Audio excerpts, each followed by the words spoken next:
got loyalty, got royalty inside my DNA. Anyway, but hello everybody. Welcome to PL Talk. This is a weekly live stream co-hosted by Hong-Yi, Hu, and me. So Hong-Yi is a security engineer at Figma, located between Chicago and the Bay Area. Currently, he's in Chicago. And then we have initially out of like laziness. Well, okay, so the whole Twitch stream, for whoever doesn't know, started by accident. So it started with me halfway jokingly propositioning Hong-Yi to do a Twitch stream, and then Hong-Yi actually came up with an idea for it. He sent me a paper and was like, we can stream about this, and it was a really good idea. Unpredictably, people showed up, and people kept showing up because, especially during the lockdown, I guess people wanted an outlet to talk about PL. But yeah, we'll see what happens as things open up. But you know, Hong-Yi at the time was trying to learn a lot more about programming languages, and so we just kept streaming. But now Hong-Yi's an expert, and so it's sort of like in like the TV shows when it's about the kids, but then the kids grow up, so you have to change the title. It's like that. I'll say less of an amateur. I think that's correct. That is true. But yeah, now we have this great community. We have a Discord channel which people can be part of like 24/7 all the time. Although I went to talk on it this week and I noticed the last message was from me last week, so I don't know, maybe everyone's outside now. But yeah, this week we have a special guest. So I guess Hong-Yi will introduce himself, then I'll introduce myself, then our guest will get introduced. Yeah, well, I think you did a great job of introducing me, so I'm not sure there's much more to say. Well, Hong-Yi is a security engineer at Figma, very great person. Yep. Well, I'm really looking forward to the topic today because cloud incidents, as you can imagine, you know, Figma, like many companies, experience these sorts of things. So yeah, well, whenever Hong-Yi cannot make it, I try to imagine Hong-Yi having a cloud incident, and then I make everyone empathize. Are you carrying your beeper this week? Thankfully, I am not on call. So okay, some other person is on call right okay. now. So, yeah. And Madan, do you want to introduce yourself? No, I thought it was Jean's chance. Yeah. Oh yeah, I'll introduce myself and then I'll introduce Madan, and then Madan can introduce himself. But yeah, so I'm Jean. I was previously a programming languages researcher. I was a professor at Carnegie Mellon University. I'm the founder and CEO of a company called Akita. We do API, so we call it API-centric observability now. We were calling it API observability, but now we call it API-centric. And I just wrote a blog post on the Akita software blog about this is why we're not making a programming language or building a static analysis. Actually, this was very inspired by many conversations with Hong-Yi. I'll send it to you, Hong-Yi. But now we get to introduce our speaker, who is the very venerable Madan, who is a partner research engineering manager at Microsoft Research. I don't know if I said your title right. That's okay. But yeah, I've known Madan since I was a grad student and I was interning at Microsoft Research. I used to have lunch with Madan sometimes. He was always doing really, really cool research, like very principled verification stuff, like how do you prove memory bugs, concurrency bugs, like a bunch of the stuff we've talked about. And so I was shocked recently when I started, I was tweeting about like people tell me about your favorite cloud incidents, and Madan's like, I have a paper about this. Why do you want to know about this? This is like my life now. And I was like, wait a minute, Madan, how did you get into this? And so this session came out of that, where Madan, you can talk a little bit about who you are, how your journey from like really principled, like sound, formal verification stuff to cloud incidents. Sure. Yeah. Thanks, Jean, for having me. Thanks, Hong-Yi.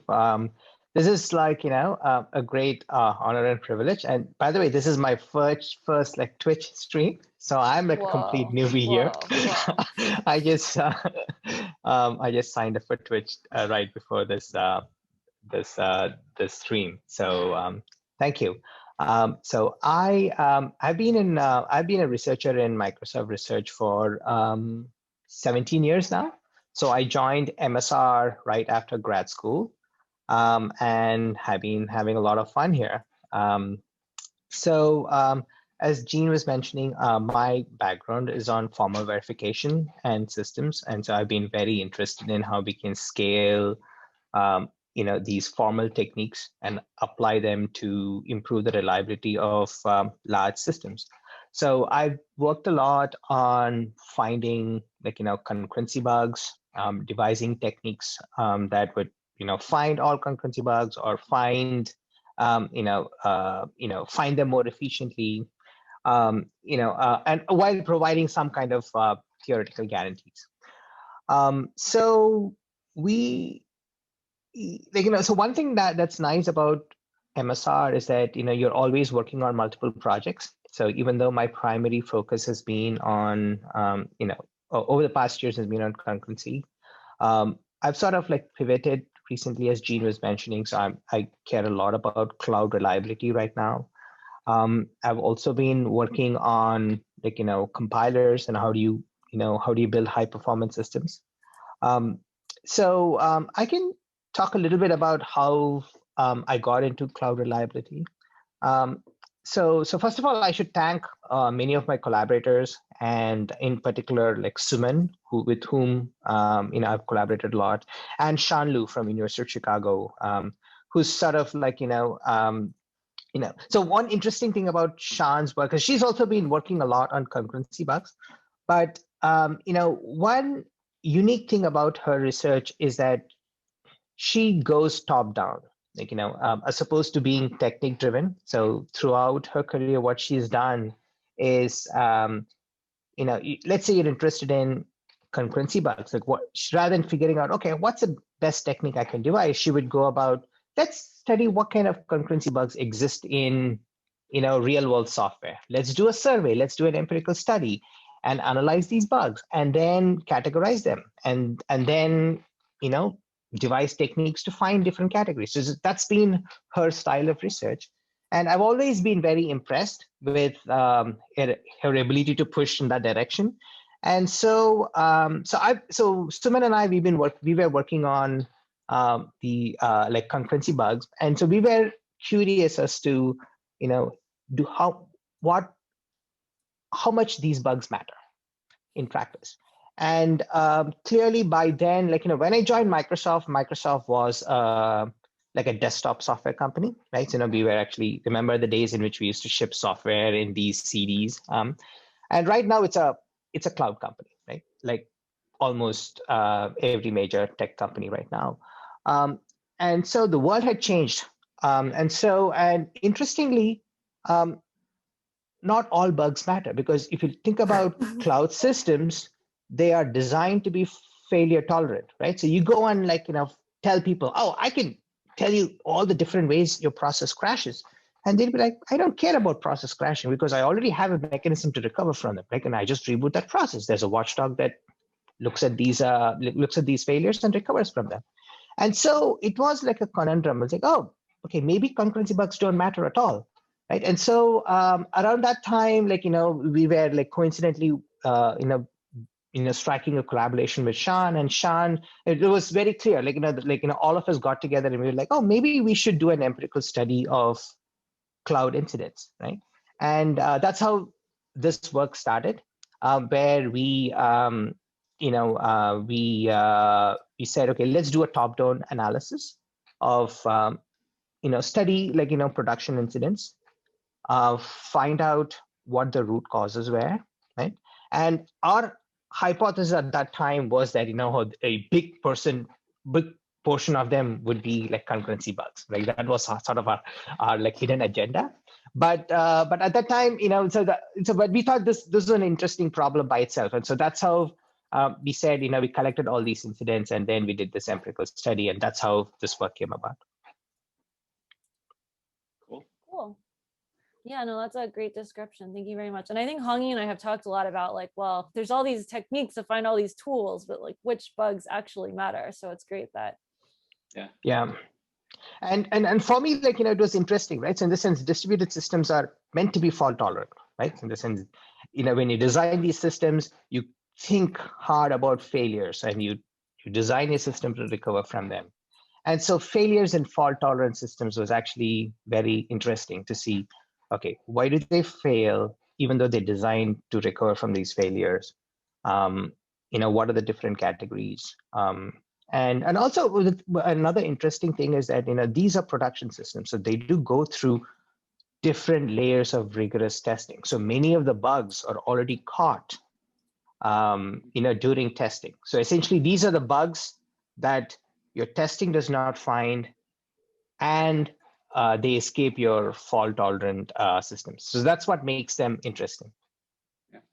I was curious, when you were looking at trying to root cause these incidents, how did you define or like determine what the root cause is? Because I can imagine, I've certainly seen incidents where it's, you could argue it's a combination of causes, or it's not just one cause, but a number, Yes. safeguards are missing in a number of areas, and all of them together contributed. Right. So I was sort of curious how you did that classification. So that's a very good question, right? So so in our case, what we did, so what happens in Microsoft, which I'm pretty sure happens in any big cloud company, is that every incident is logged. Mm-hmm. Like, and there is different severities assigned to each incident, and the product teams are responsible for, they actually go over these production incidents, and so they actually have ways to sort of learn from them, and then figure out why things happened.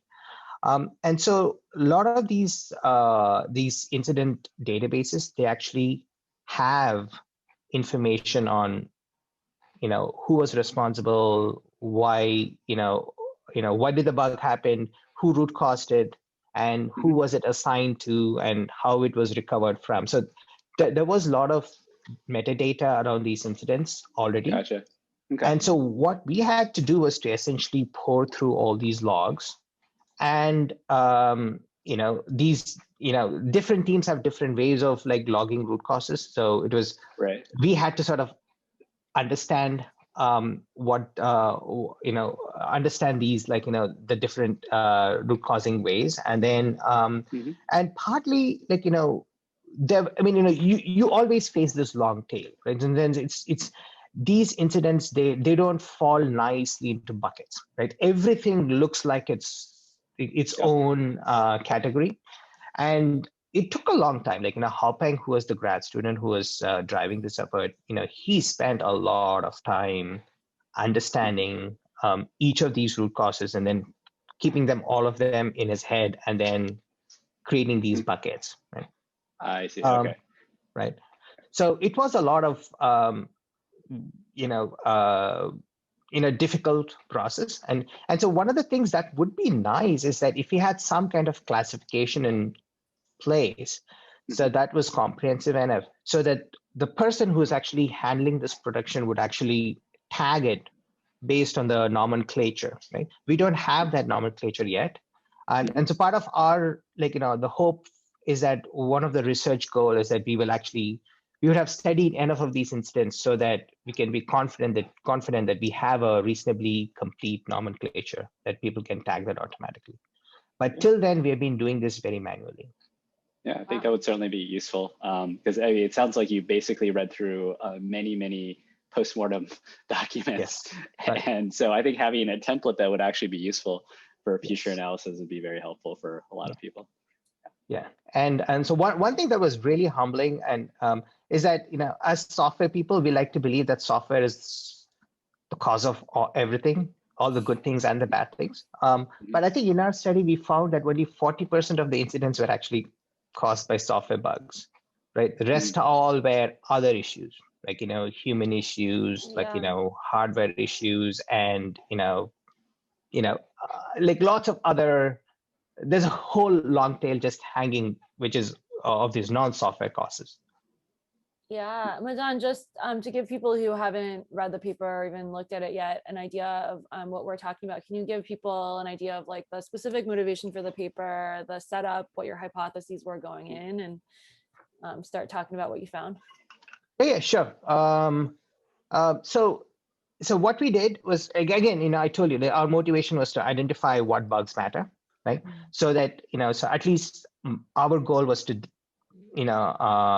design techniques to improve the reliability of cloud systems. And that means that, we had to know what kind of tools that we build, right, to find these bugs. So we had to find what bugs matter, right? So that was sort of the main reason why we did the study. And as I was, again, not all bugs are equivalent, right? Because some bugs are caught by testing, right? Mhm. And then they escape testing, and then some bugs are automatically handled by the fault recovery mechanisms. It's essentially like, the bugs that go through these two filters is what we were looking for. And so we collected, so what we did was we looked at all the incidents for 6 months. And then we looked at some high severity incidents. So there are like lots of these incidents are, they're, maybe the service might be slow, like, it might affect just one customer, right? And so in the sense that they have a different categorization of these incidents. So we were interested in these high severity incidents. So that actually helped us a lot. So rather than looking through like, thousands and thousands of incident reports, we only had to look at hundreds of reports, right? That made the manual effort easier. And then, so what we did was, we essentially looked at all these logs, and then, of course, we had to filter out those for which, the root cause was not present in the log. So there could be many reasons why the root cause could not have been logged, right? Maybe they didn't know, or maybe they knew and they did not enter it, or maybe they are still root causing, right? And so, so there is some kind of like, searching for the lost key where the light is, right? In the sense, it might be the case that we only looked at incidents that are easy to root cause because we were looking for incidents for which there was a root cause, right? But, like, let's leave all that caveats aside. So essentially we analyze the root cause, and then we categorize them into software bugs and non-software bugs. Then we look deeper into software bugs. And it was actually very fascinating to find different categories. So I think the largest category was, fault related, obviously, like in the sense they were, there was either the faults were supposed to be recovered. I mean, they were meant to be recovered from, but there was some bug in the logic, or the exception was, there was some, like, the fault was lost when it's going from the person that generated the fault or the person was handling. Like, so there were different fault related bugs. Perhaps the most interesting finding for us was that a lot of these bugs, I don't remember, around like 25%, if I remember right, were data format bugs. So these were bugs where, like two services were communicating, but they were using a different, like a type of message, or like the configuration of a file. It's actually this could happen for many reasons, because, versions where, because of incompatible versions, like when you upgrade a service, you might not have upgraded the other service, like you might still be running an old version of that service. And so there's like a type incompatibility, right? And so that to me was very surprising, because, if you just imagine what is the equivalent thing in a single process world, right?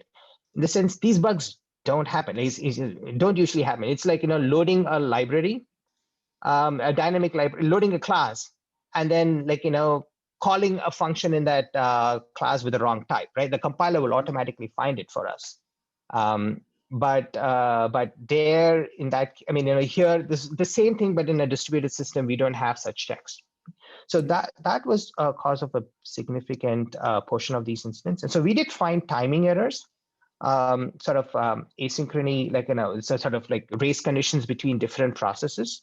That was also a significant, I think those were the three main buckets that we found in our study. Well, just out of curiosity, what was your pool of cloud incidents you had? Was it like every cloud incident at Microsoft, or was it like a certain set of teams that opted in? So we didn't want to be team specific. So we actually looked at, these are all incidents in Microsoft, across all services that had a high severity over a period of 6 months. Like, we wanted to be uniform across teams. Someone asked in the chat, by the way, regarding the methodology. They were also wondering, did you interview the teams responsible because I think you had already mentioned that you had looked at the postmortems. And so I guess the other questions were, did you interview the teams responsible, and did you also go through the actual logs themselves? So we went through the Part of actual this. logs ourselves. Mhm. We did not interview the teams. That would be that would have been a good thing to do, actually, but that would have required a lot more work as well, right? So at least when we did this study, we did not talk to them. I think there were a few people we sent email to find clarification. But this is a really good question. So one of the things that we are trying to do right now, is to actually go deeper. So we've been, looking at sort of embedding ourselves in these incident management meetings. So in the sense, so That's every really cool. week, the teams, they actually look at the incidents and they actually discuss them. Why did it happen? This shouldn't have happened. So there we have access to real, SREs who are real engineers who are fighting these. And so we get to sort of be a fly on the wall to see what's happening and ask them clarifying questions directly. And so we can sort of get an understanding of how they are root causing and how they are bucketizing these incidents. Right? But again, that cannot be breadth across all teams, right? Because we have to go deeper along each of the different teams. And so we've started doing that. So it's still work in progress. That part is still work in progress. Cool. Did you find any trends in terms of were some types of services, they tend to be more prone to these sorts of bugs, or like the interactions between certain services? I was curious if there were any themes that you saw. So one thing is the front ends are usually they actually have more incidents, because when they go down, the whole service goes down, right? When you say the front end, sorry, can you clarify what you mean by the front end? So imagine there's one service that receives all the message, and then it sort of figures out which of the backend services that needs to handle that, right? Or this happens in the internet too, right? Something like DNS. When DNS goes down, the whole of internet is affected, right? And so there might be these identification service, for instance, right? So that almost every other service relies on identifying who this request is coming from, what their credentials are, and so on, right? So when that service goes down, it affects a lot of services. So there are these critical, what shall I say, the sort of single point of failures, which are very critical. Someone in the chat just said that too. Yeah, single point of, so exactly. And so those are very important. So one thing that we realized again, so now hindsight, on hindsight seems like, it's like an obvious thing to do, but we didn't know this. So when we're going this depth first, so we sort of automatically figured out that, we have to go and focus on these sort of single points of failure, these critical services that a lot of other services depend on, and sort of focus on them, right? So that was the biggest bang for the buck you could get, right? Because you're spending a lot of time, you're investing a lot of time in understanding what's happening in those services, and that would help, help us a lot, right? So ideally, the way we're going to measure ourselves is to literally, look at the rate of incidents before and after, and we literally want to see the reliability increase, the rate of incidents go down. And so focusing on these critical services seemed like a good thing. Cool. Were there any lessons that, sorry, go ahead, Jean. Well, I was going to say, I cite your type and data format statistic a lot, because I feel like that for us turned out to also be a very surprising and main motivator of what we're doing at Akita, where people are just, we would ask people what causes you headaches, what causes you to stay up at night, and they're like, syntax errors, data format errors. And first I was like, really? This is a solved problem. But yeah, apparently not. But But yeah, Wait, I is also, it, what makes you say that it's solved, Gene? well, it's solved within a single application. In a single Like, application, Yes, exactly, right? right, but that's the problem, right? That's yeah. why I was wondering why you thought it was solved when No, it's clearly not there are people solved. All who my are, blog posts now are about how it's not solved. Okay, okay, Right. Yeah, I learned. okay. But yeah, so I think I have the same question as you, Hungy. So go ahead. Yeah. I was going to ask, what lessons do you think people should draw, like engineers should draw from this, in terms of, so we have some data around what types of faults tend to cause high severity incidents, at least, in a place like Microsoft. What do you think engineers should do with that? Like, what are some recommendations or like best practices they could put in place? Yeah, so that's Hungy. So that's a really good question. But I just have a comment to Sure, Gene yeah. before I answer this question.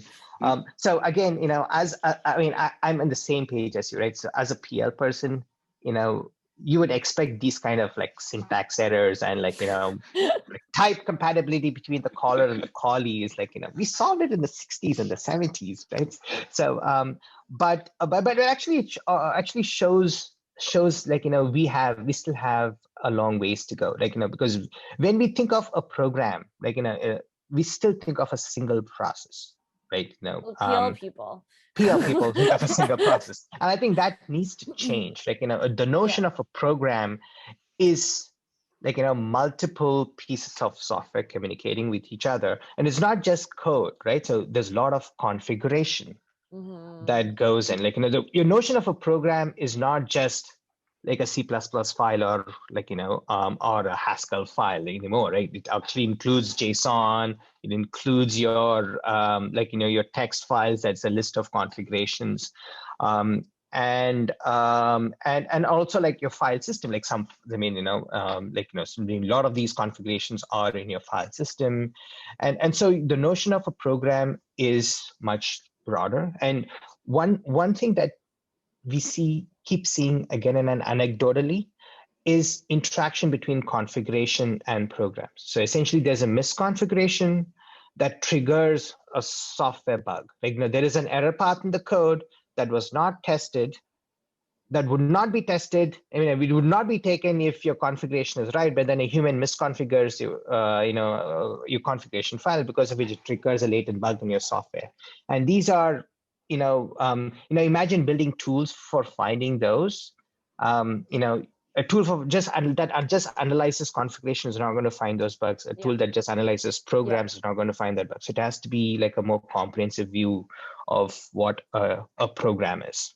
Yeah, no, I completely agree with that, because I think that I take back what I said about how it's just PL people that think about programs as programs, because I feel like Hungy and I used to talk about, well, is there a programming language that can solve problem X, or like is there some kind of analysis that can solve problem Y? But really like the issues that people tell me, including Hungy, seem to be that there's really component interaction issues, and most of the tools out there, even that non-PL people like practitioners are building, are for a single language, single component, but it's really cross-component stuff that's really hard. Right. Yeah.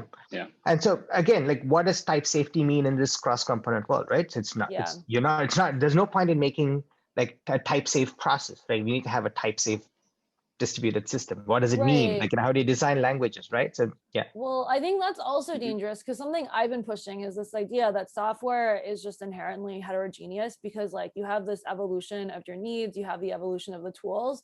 And so I feel like depends on how you want to demarcate. Every hour, every day, every month, every year, someone comes along and says, I'm going to build like the solution to solve it all. But the thing is, like, that's going to end up being one solution of like n solutions. It's going to be heterogeneous. So there's this like, how do you actually tame the boundary problem that I think people like no one's really talking about very much. So Hungy, so coming back to your question, like, so what are the lessons? So for engineers, I think the right answer is I don't know yet. Okay, so I think this is we're just starting to do research at this point, right? So this is just the first of the many studies that we need to do. Like this I'm sure the answer is going to be more processes, like better processes, better testing. Like in the sense, you need to have checks and balances before you put your code in production. So there's going to, I mean, people already have existing checks and balances, right? In the sense they write unit tests, they write functional tests, then they have these different staging environments. But definitely whatever we are doing right now is not enough, right? And I think so we need better processes.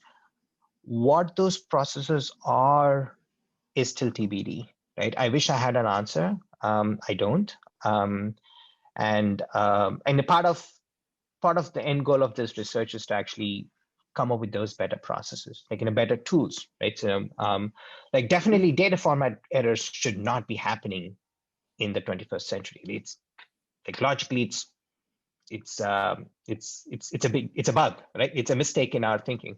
And so how do we, maybe better system design, or maybe better checks, better, like maybe when you deploy, there's a checker that goes and, looks at the compatibility of different versions of the services that is, literally type checks different services correctly, right? Yeah. Maybe those can be designed. But what those processes are, I hope, will be an outcome of our research.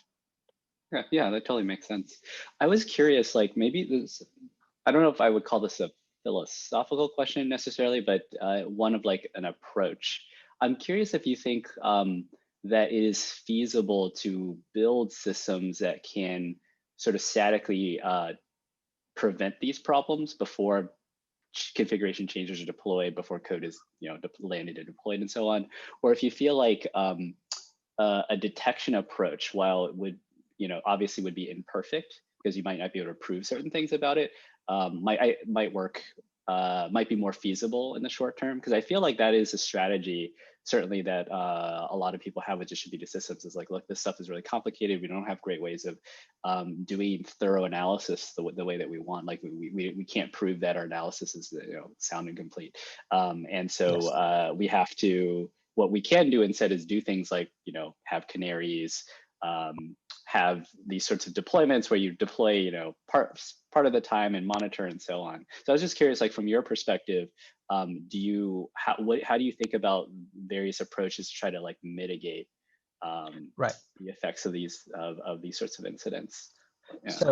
So definitely, I think we need a combination, right? So because there are some, like even if you look at a single application, there are a class of errors that your compiler, your type checker finds, right? And then there's a class of errors that programmers find by inserting assertions, and then there are a class of errors that we build static analysis tools for and dynamic analysis tools for. And there's a reason, because of this trade-off between the efficiency with which you can find these errors. And I think we do need a combination of these two. So at MSR, so I think there's been some work on trying to statically prove that a class of errors don't occur. Like so in the context of Azure networking, so we have worked for the past, I think almost like 6-7 years now, on building these what we call network verification tools. So whenever we deploy a configuration change, we sort of collect these configurations from all of the routers in the network and put them together and analyze them. We create this huge Z3, like a theorem proof of formula, and then give it to Z3, and then Z3 sort of checks different invariants. And so we do that regularly. So in the sense, every configuration change that we do, there is checker that validates those configuration changes and only tags in warns users of potential errors. And they so they've been like finding, the latest statistics I believe is like they're finding around like 1,000 warnings per day, in the sense. Wow. So it's a lot of them are, many of them can be automatically mitigated. So they know, if many of these errors happen, they will just revert back to the old version. And some they actually they send it to a human, and the human looks at that and then figures out how to fix the configuration. So those are definitely in place. And we also have verification, verified, so make sure when we a class of errors can be we generate code from specifications so that a class of errors are avoided by construction. Wait, so Madan, I'm super curious because I feel like I'm very biased on this issue. And someone in the chat asked the question, would it be possible to statically analyze a large system of programs with sufficiently expressive analysis language? And so I'll tell you my biased view, which I think I've told Hongi a bunch of times. And then I'm curious what your response is and what is actually statically analyzable. Because I feel like static analysis is just it's very, very limited when it comes to these distributed component interactions, because one, things fall down at language boundaries just because a static analysis can barely handle all the features of one language. You call it to another language, you have to model the interactions of both languages. No one has time to do that. But the other thing is, one thing I discovered was if you think about a really highly reconfigurable system and what the goal of static analysis is, the goal of static analysis is to rule out things that can never happen. But if you have many components, all of which are supposed to be put together very reconfigurably, then anything should be able to happen, and your static analysis should not be very useful. But so I'm very curious what your take on that is, and actually if there is any static analysis, what is the scope of it? Because I actually just wrote it off completely, so I'm very curious about this. Right. So I just want to clarify that what I meant is it's not the traditional static analysis where you look at a piece of code, right? So these are tools that are specifically designed to analyze configurations of a particular kind, right? So in the sense, they're very domain specific, right? Yep. And so they do, so ultimately it is let me admit that it is a hard problem, right? So there's no way to get around undecidability or or scale, right? And so a lot of the research goes in what kind of effort you need to analyze these configuration files. What is the intent? What is the specification that you want to check for that makes sense? And then how do you essentially it's a combination of what specifications can be checked at scale, at what scale. Yeah. And it's an engineering, it's a trade-off between all these three different axes, right? And we are, so this is not analyzing code. So a lot of the times what happens is that, we sometimes emulate, we build models of a lot of the times what they have to do is once you have a configuration, they have to run the entire networking stack to figure out what the routing tables are going to look like. I see. So it's network configurations. Yes. I see. So you're trying to figure out you don't get into bad states with the networking configuration. Right. Exactly. And so they have to. So in the sense, these are again, it's very difficult to take a custom a generic static analysis tool to point to this problem. Right? You have to build specific tools for this. And so that's why they make it feasible. Yeah, that makes a lot of sense. But dynamic tools, for example, and the second thing is that maybe what you want to find are find in unit testing the bugs that you would otherwise find in the canary, or in your staging environments. Mm-hmm. Now that is again another interesting research problem. Yeah, absolutely. A lot of concurrency bugs are of that kind, where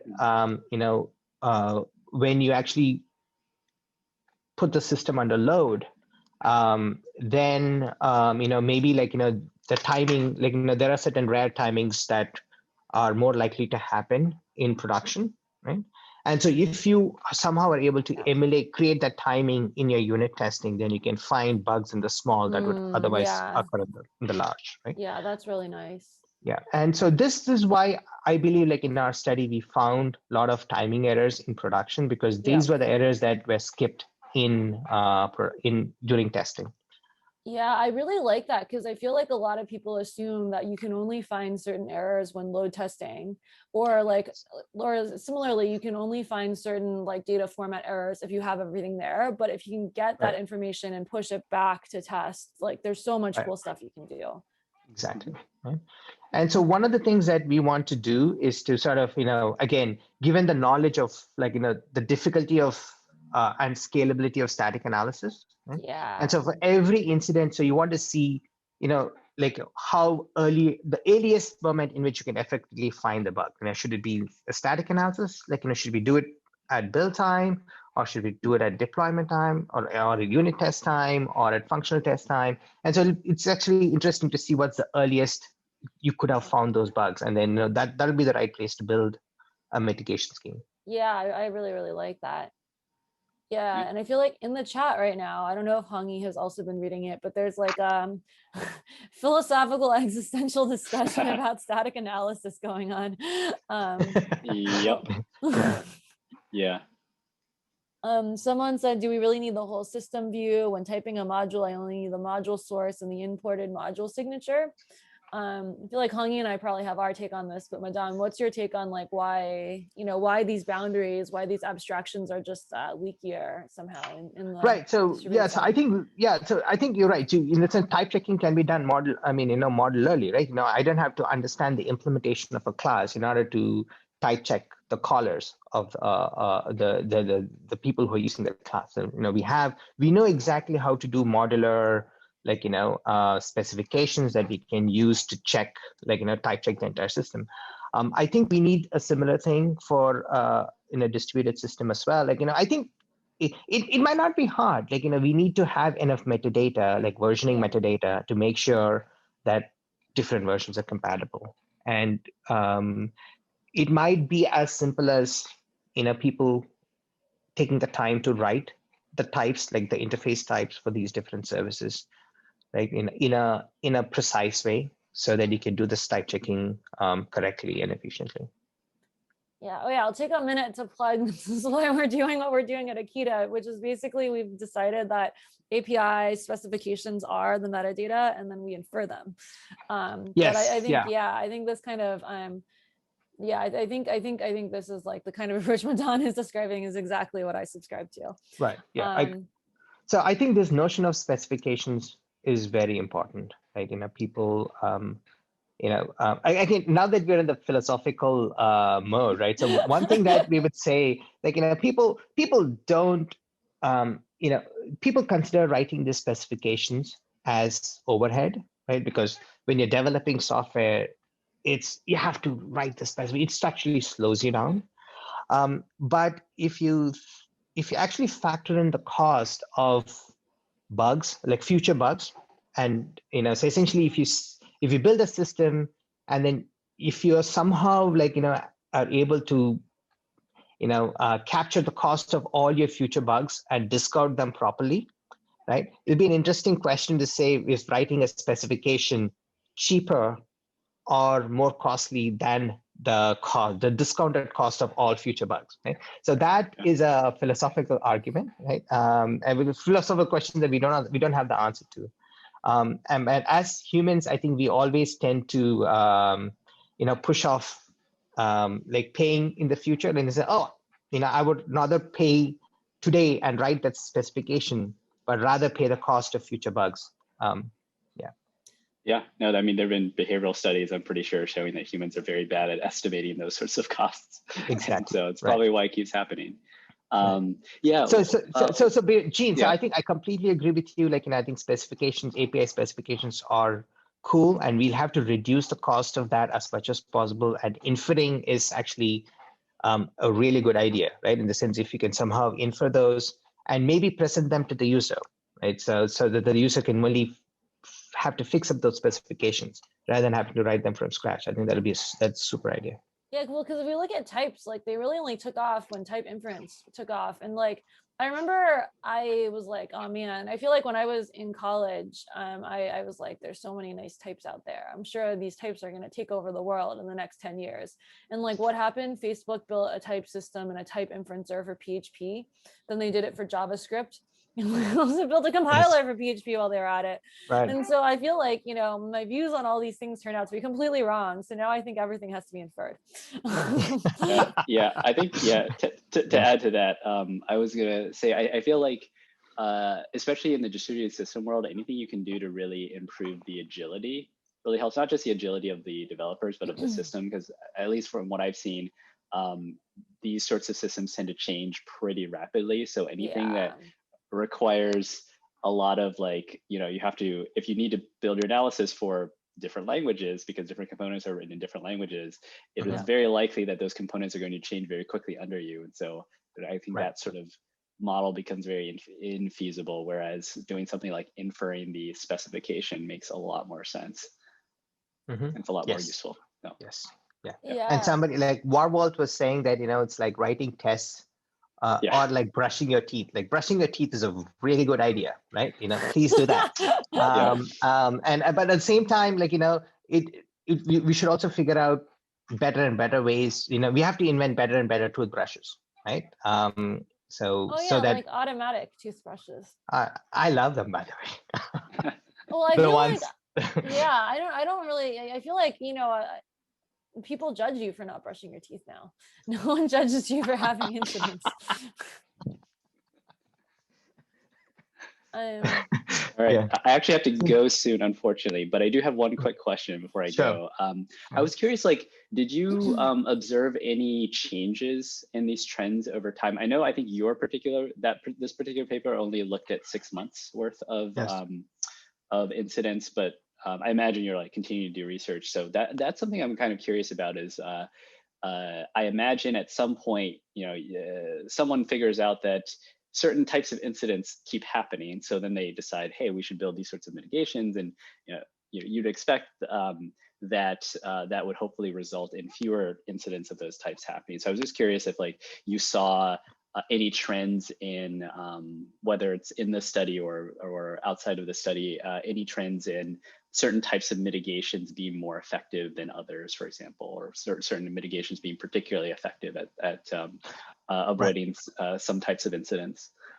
Yeah, so that's again a very good question. And so it didn't happen during our study, but what we did was we actually did some kind of meta research over prior papers. So there have been over the years, people have done these analysis of why systems fail, right? Jim Gray wrote this very classic paper. And so one thing that, so even within Microsoft, there have been other people who have tried to, do this analysis. So what we have found is that, the systems are, the people who designed the systems are reacting to these studies. So we were surprised to find that configuration errors were not as as much as what we expected going in, because prior research said there was a huge component was configuration, misconfiguration was a big component. But then that's because people have since come up with ways to check configurations and come up with ways to mitigate these human errors in misconfigurations. Right? And so we clearly and so we actually, this is something that we knew for a fact that, I mentioned about network verification. And so there have been other teams who have been using configuration checkers. And so definitely you see that the set of bugs is changing.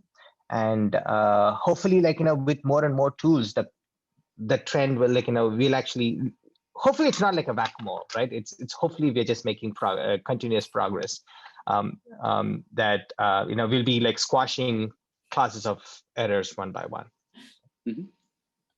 Did people try to throw ML at incidents data? Yes. Well, I think Hungy has to go. So first, let's say goodbye, Hungy. Hey, Hungy. Thank you, Madan. Yeah, thanks everyone. Yeah. See ya. Bye. But yeah, we can just take questions for the rest of the time. Right. Yeah. So so Ulysses forever. Yes. So I think that using ML is people have tried to do that to analyze incidents. So they've used ML to predict failures. So in the sense you can predict when a service is going to fail. So there's been some work on that. Does it work? How accurate is it? I'm very curious about this. Can I skip that question? Yes. I don't know, right? Yes. So Yeah, so ML means machine learning, I presume, right? Mhm. Yeah. So I I so about machine learning, I think when it works, it works. I mean, I'm not sure how you know whether it works in all situations. I don't know. Yeah, I'm super curious, like, the scope of it working, things like that. Yeah. Yeah, there's another related question, which is what makes incident data easier to analyze? Is it well-defined categories and tags, standardized root cause analysis writing? This person's team of 10 is already struggling a little to make sense of theirs, and they don't even have that much data. Yes.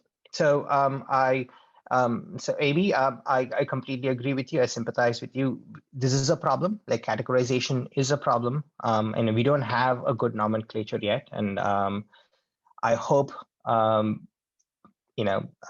we actually had the same difficulty when we were analyzing these hundreds of incidents. Coming up with the categorization was a challenge, and it was just one way we figured out how to categorize them. It might not be the best way. We never know, right? But again, this is an open problem. We hope that's we'll be able to solve in the future. Yeah, I'd love to see you solve it. Yeah. Cool. And then, there's the latest question. How many % of incidents could not be traced down to a root cause? Oh, that's a good question. I'm sure I have that number hidden somewhere. I don't think it's there in the paper. Mm-hmm. Gosh, I will have to get back to you on that. Cool. It was a lot, actually. Like, let me, I will just say it was, I don't want to throw a number. There was I would be super curious. Like, I'd love to see you do research on those, and like, I don't know, I don't know how you would do it, but that would be really cool. Yeah. I told you this was the biggest caveat in the paper. Like, we did mention it, and we know about it, right? I think it'd be super hard to do work on the root cause incidents, but I can't even imagine what you would do, but that'd be cool. But we have to get back to the big question, which is, do concurrency bugs matter? What did you find? Yes, they do, right? So in the sense, what we found was that so I think around 15% of production incidents were caused by timing errors. That's pretty good. And more importantly, of course, like we had an hidden agenda. That was sort of what we wanted to do, But we were very careful. Like, we just wanted to make sure that our conclusion was unbiased. It was an unbiased conclusion. Yeah. Right. We had to make sure. But another thing that we did do was that we actually, I'm not sure if we published this or not. But what we looked at was the time it took to root cause. So essentially in the logging, when the incident happened and when it was root cause and fixed. And so we actually factored in the time it took to root cause, and timing errors were actually, I think if you factor in the time, I think they were like, I think their influence became double. Wow. So they were clearly one of the category that was harder. Yeah, like the more expensive incidents. Yes. Yeah. Cool. And so on one thing again, this is a good thing for people who are building concurrency tools like myself. Again, it was obvious on hindsight. Most concurrency bugs that matter are cross components, right? Not within a process, across processes. That's cool. Yeah. And the data races is not happening on shared memory, and it's more happening on like a shared file system and like things like that. And so it is across cross-component like race conditions were a big deal. I think I don't know, again 70% or something like that was cross-component race conditions. Yeah. Cool. And how does this change your own research? What are you going to, besides doing research on what kind of bugs to do research on? How does this change what kind of bugs you want to work on? So I told you, right? So in the sense, we are actually doing internally, we are doing in a much larger scale to study. So we are actually talking with a lot of product teams. That's really cool. And talking with people who are responsible for designing these software development processes for cloud. For these cloud services. Yeah, that's really so cool. So we're sort of creating this horizontal org across the company where we are analyzing these incidents and then figuring out what bugs matter, like, you know, Yeah. and then we want to essentially build tools. So we have started, like, you know, looking at data format errors. This is all research right now. Yeah. We've been looking at fault recovery. Sometimes what happens is that, you Yeah. know, so there are fault recovery and there's also cancellation, right? Essentially, like I send a request and I want to cancel that request. Yeah. And then, you know, it's like the hardware interrupt as a software interrupt. Yeah. Right? In the sense, I think both, I mean, recovering from handling cancellations and handling failures, I think have a similar, like, you know, behavior. And so we're finding that systems are not really good at doing them. So we're actually building tools Oh, that's to really find cool. those errors. I mean, again, all this is research, you know, we have not published yet. So we're still collecting data. We are that's building really, really tools, cool. and we don't know whether they work, whether they matter. And so yeah, so these are things that we are doing right now. Yeah. So if people want to like learn more, do they go on your website? Is there anything for them to try? Can they talk to you? Like, what's the, you know, if people are like, I'm really interested, how can I get involved? Can they contribute data to you? Like what? Yeah. So, yeah, so please reach out to me, send me, like, you know, you can, you know, my Twitter is at, this is my email, right? And then I'm at Madan Mus at Twitter, right? This is my Twitter handle, right? And so reach out to me. We, you know, in order to track, I will tweet out when we have some additional results available, some papers available. So this is, you know, ongoing work. And if you have data, I would love to learn about your experience. So in the sense, if you're managing incidents, if you're fighting fires every day, I would love to hear your stories, like, you know, so reach out to me. Yeah, no, that's awesome. So it sounds like this is your whole thing now. Like your next few years are making incidents better. Yeah. Mm-hmm. That's really cool. Well, yeah, thank you, Madan, for being on PL Talk. I'm gonna drop the Discord link in the chat. So if people have more questions for Madan, hold on, let me find the Discord.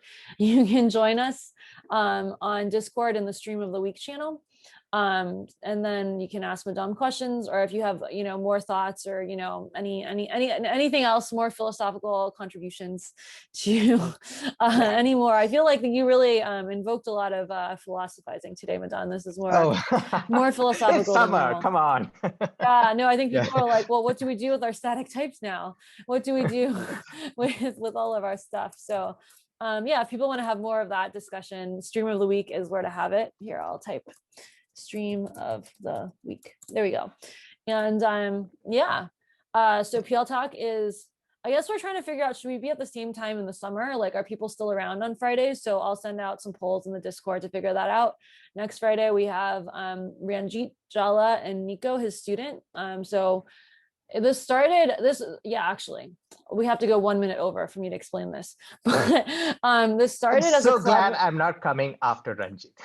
Yeah, well, Ranjit came already, but this was, I think people still thought this was amazing. Yeah. Okay, cool. Yeah. But Ranjit is a real character. But yeah, so Ranjit and I started this collaboration 5 years ago with this undergrad that I was working with. We were adding refinement types, the liquid types that Ranjit's working on to prove security policies across the application and database, because, you know, as soon as you call out to the database, everything gets, well, it's like you call it to the network, everything gets subverted. You call it to the database, everything gets subverted. It's the same like component, like I've been obsessed with these component problems for like the last 10 years. And so we were working on a paper, you know, how do you do these proofs of liquid types across the application and database? And after 2 years of the student working on it, he had to graduate, and we almost submitted an Oakland paper, but it was too hard. We found an unsolvable bug by us, or an unsolvable thing. And then Nadia at UCSD worked on it with a student for like 2 students, I think, for a little while. And then Ranjit took it on some years later with Nico. And then 5 years later, we finally got a paper in about this. So yeah, Ranjit's going to come on next week to talk about how it ended up, which is very cool. And then After that, we have Rob Ricks from GitHub talking about applying the abstracting interpreters work at GitHub. So, Okay. yeah, thank you everyone for coming. Thank you so much, Madan, for Thanks, doing Jean, this for cool the work. opportunity. Yeah, I And, really enjoyed. Yeah. Yeah, and sharing it with us. So yeah, thanks everyone. Goodbye. Thanks for all the questions. Bye. Peace to the world, let it rotate. Sex, money, murder, ideas.